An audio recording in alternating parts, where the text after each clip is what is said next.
നാളത്തെ പ്രൊമോ വിശേഷത്തിലേക്ക് എല്ലാവർക്കും സ്വാഗതം. അങ്ങനെ ഹരിയുടെയും രോഹിത്തിൻ്റെയും കയ്യിൽ നിന്നും രക്ഷപ്പെടാൻ വേണ്ടി അലീന സ്വയം വയറ്റിലേക്ക് കത്രിക കുത്തിയിറക്കുകയാണ്. ഇങ്ങനെ ഒരു അപകടത്തിൽ നിന്നും അലീനയെ രക്ഷിക്കുന്നത് നമ്മുടെ ഷർമ്മയുടെ ഡോഗാണ്. ഈ വിശേഷത്തിലേക്കാണ് നമ്മൾ പോകുന്നത്. ബോധം കെട്ട് കിടക്കുന്ന അലീനയെ കണ്ടതും രോഹിത്തിന് ഭയങ്കര ടെൻഷൻ ആവുകയാണ്. രോഹിത് ചോദിക്കുന്നുണ്ട്, ഹരി ഇനി എന്ത് ചെയ്യും നമ്മൾ? ഇങ്ങനെ ഇവളൊരു അപകടം കാണിക്കുമെന്ന്, ബുദ്ധിമോശം കാട്ടുമെന്ന് നമ്മൾ ഒട്ടും പ്രതീക്ഷിച്ചില്ലല്ലോ. ഇനി എന്ത് ചെയ്യുമെന്ന് ചോദിക്കുകയാണ്. അങ്ങനെ ഹരി പറയുന്നുണ്ട്, നീ ടെൻഷൻ ആവാതെടാ, ഞാൻ പറഞ്ഞു തരാം, ഞാൻ പറയുന്നത് പോലെ നീ ചെയ്യ് എന്ന് പറയുകയാണ്. അങ്ങനെ രണ്ടുപേരും കൂടി അലീനയുടെ കൈയും കാലും ഒക്കെ കൂട്ടിപ്പിടിച്ച് സ്റ്റെയർ കേസിന് താഴെ കൊണ്ട് കിടത്തുവാണ്. അങ്ങനെ സ്റ്റെയർ കേസിലെല്ലാം നിറയെ ബ്ലഡ് ആയിരിക്കുകയാണ്. അങ്ങനെ ഹരി രോഹിത് ചെന്ന് അതെല്ലാം തുടയ്ക്കുന്നുണ്ട്. ഹരി പറയുന്നുണ്ട്, അത് നീ ടോയ്ലറ്റിലിട്ട് ഫ്ലഷ് അടിച്ച് കളയടാ, എന്നിട്ട് പെട്ടെന്ന് നിങ്ങൾ താഴേക്ക് വാ എന്ന് പറയുന്നുണ്ട്. ഹരിയാണെങ്കിൽ ഇങ്ങനെ ഹലീനെ തന്നെ നോക്കിക്കൊണ്ടിരിക്കുവാണ്. എന്തിനാടി നീ ഇങ്ങനെ ഒരു ചതി ചെയ്തത്? ഇന്നത്തെ ദിവസം നീ നശിപ്പിച്ച് കളഞ്ഞല്ലോ എന്നൊക്കെ ഇങ്ങനെ ഹരി അവളെ നോക്കിക്കൊണ്ട് പറയുന്നുണ്ട്. നമ്മുടെ അലീനയാണെങ്കിൽ ബോധം കെട്ട് കിടക്കുവാണ്. പെട്ടെന്നാണ് അലീനയുടെ ഫോൺ റിങ് ചെയ്യുന്നത് ഹരി കേൾക്കുന്നത്. ഫോൺ എടുത്ത് നോക്കുന്ന സമയത്ത് അതിൽ രേവതിക്കുട്ടി എന്ന് എഴുതി കാണുന്നുണ്ട്. രോഹിത്തിനോട് ചോദിക്കുന്നുണ്ട്, ഇത് ആരുടെ ഫോണാടാ? ആ എനിക്കറിയത്തില്ല, ഇവളുടേതായിരിക്കും, ഇങ്ങനൊരു ഫോൺ ഞാൻ ഇവിടെ കണ്ടിട്ടില്ല എന്ന് പറയുന്നുണ്ട് രോഹിത്ത്. ഇത് കേട്ട് ഹരി പറയുന്നുണ്ട്, ഇവളുടെ കയ്യിൽ ഫോണൊന്നും ഉണ്ടായിരുന്നില്ലല്ലോ, ഇതെപ്പോൾ കിട്ടി എന്ന് ചോദിക്കാട്ടോ, എനിക്കൊന്നും അറിയില്ലടാ എന്ന് പറയാണ്. അങ്ങനെ അവരവിടെ നിന്ന് പോകുന്നുണ്ട്. നമുക്കിവിടെ നിന്ന് പെട്ടെന്ന് രക്ഷപ്പെടാമെന്ന് പറഞ്ഞുകൊണ്ടാണ് പോകുന്നത്. വഴിയിൽ വെച്ച് അവർ ആ ഫോൺ വീട്ടിൽ നിന്നും വരുന്ന സമയത്ത് അവർ ആ ഫോൺ എടുത്ത് പോക്കറ്റിലിട്ടിട്ടുണ്ടായിരുന്നു. വഴിയിൽ വെച്ച് ഒരു പുഴയിലേക്ക് അത് എറിഞ്ഞു കളയുവാണ്. രോഹിത് ചോദിക്കുന്നുണ്ട്, ആരായിരിക്കും രേവതിക്കുട്ടി? കുറേ സമയമായല്ലോ അതിലേക്ക് വിളിക്കുന്നു, നമ്മൾ ഇങ്ങോട്ട് വരുന്ന സമയത്തും അതിൽ വിളിക്കുന്നുണ്ടായിരുന്നു.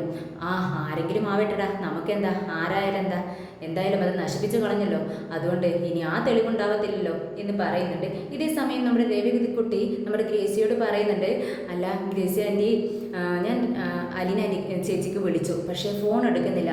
അതിനെന്താ, അവളെന്തെങ്കിലും ജോലിയിലായിരിക്കും, നിനക്ക് തിരിച്ചു വിളിക്കും എന്ന് പറയാം. അല്ല, എനിക്ക് ഭയങ്കര പേടിയാവുന്നു. നിനക്കെന്തിനാ പേടിയാവുന്നത്?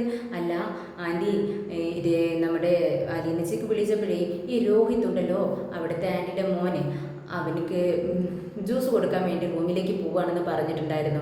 അതിനെന്താണ്, അവളെ കൊടുത്തിട്ട് തിരിച്ചു വന്നിട്ടുണ്ടാവും, നീ എന്തിനാ അതിനെ പേടിക്കുന്നത്? അല്ല, ഈ രോഹിത്തിൻ്റെ സ്വഭാവം അത്ര നല്ല സ്വഭാവമല്ല എന്ന് നമ്മുടെ അലീന ചേച്ചി മുൻപ് പറഞ്ഞിട്ടുണ്ടായിരുന്നു, അതാ എനിക്കൊരു പേടി എന്ന് പറയാം. ഇത് കേട്ടിട്ട് ഗ്രേസ്യ പറയുന്നുണ്ട്, അങ്ങനെ അവൾ പറഞ്ഞോ?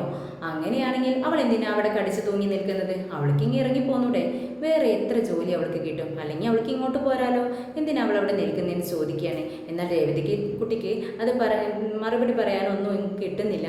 ആകെ തപ്പി ഇങ്ങനെ നിൽക്കുകയാണ്. അല്ല, നമ്മുടെ അലീന ചേച്ചിക്ക് അവിടെ നിൽക്കാൻ ഒരുപാട് ഇഷ്ടമാണ്, പിന്നെ അവിടുത്തെ മുത്തശ്ശിയൊക്കെ ഒരുപാട് ഇഷ്ടമാണല്ലോ, അതുകൊണ്ട് അവിടെ നിൽക്കുന്നതെന്ന് പറയാണ്. എന്നിട്ട് നമ്മുടെ മുത്തശ്ശിയാണെങ്കിൽ അലീനെ ഇങ്ങനെ വിളിച്ചുകൊണ്ടിരിക്കുന്നുണ്ട് കേട്ടോ. പക്ഷേ ഒരു പ്രതികരണം കേൾക്കാതെ മുത്തശ്ശി ഇങ്ങനെ ടെൻഷൻ അടിച്ച് അവിടെ നിന്ന് എഴുന്നേൽക്കാനൊക്കെ നോക്കുന്നുണ്ട്. പക്ഷേ എഴുന്നേൽക്കാൻ പറ്റുന്നില്ല. ഒരുപാട് വിഷമത്തോടെ അലീനെ, മോളെ അലീനെ, നീ എവിടെയാ, എന്താ ഒരു സൗണ്ട് കേട്ടത്, എവിടുന്നാ എന്നൊക്കെ ഇങ്ങനെ ചോദിക്കുന്നുണ്ട്. പെട്ടെന്നാട്ടോ നമ്മുടെ ഷാർമ്മയുടെ ഡോക്ടർ ഷാർമ്മയുണ്ടല്ലോ, അവിടെ വീടിന് ഓപ്പോസിറ്റായിട്ട് താമസിക്കുന്ന ഡോക്ടർ ഷാർമ്മയുടെ ഡോഗ് അങ്ങോട്ടേക്ക് ഓടി വരികയാണ്.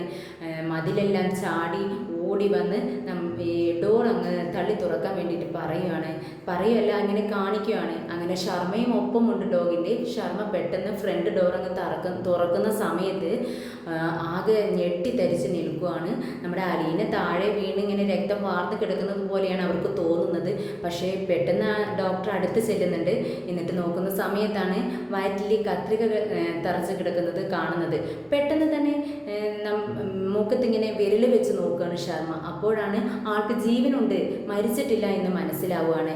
എന്നാൽ ഈ ഡോഗ് ഉണ്ടല്ലോ, അവളുടെ അലീനയുടെ അടുത്ത് തന്നെ ഇരുന്ന് ഇങ്ങനെ സ്നേഹത്തോടെ ഇങ്ങനെ നാക്കുക കേട്ടോ. എന്നാൽ ഷർമ്മയ്ക്ക് ഇതെന്തോ അപകടം പറ്റിയതാണെന്ന് മനസ്സിലാവുകയാണ്.